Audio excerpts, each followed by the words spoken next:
How violent is For a Few Dollars More?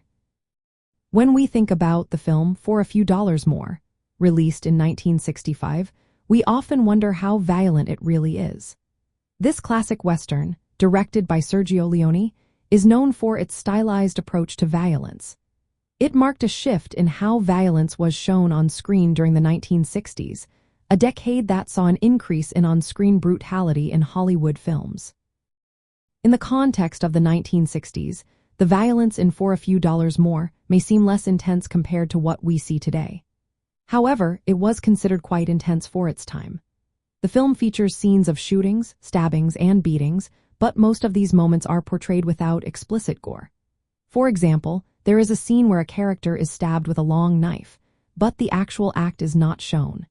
Instead, the knife is simply seen sticking out of the character's back. Another notable moment involves a man being shot in the head, with a bullet hole visible in his forehead.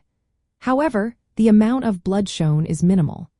These choices reflected Leone's style, focusing more on the impact of violence rather than graphic depictions.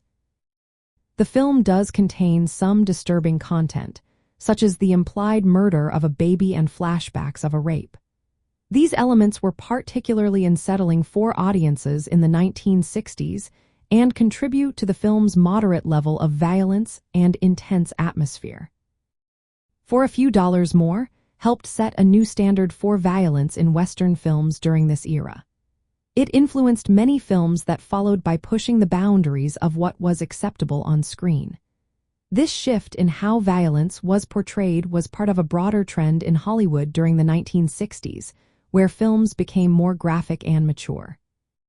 From a nostalgic perspective, the violence in For a Few Dollars More is remembered as part of its gritty realism and style, which are hallmarks of Sergio Leone's direction. While it may not seem as violent by today's standards, it remains a powerful example of how the portrayal of violence evolved in films during the 1960s.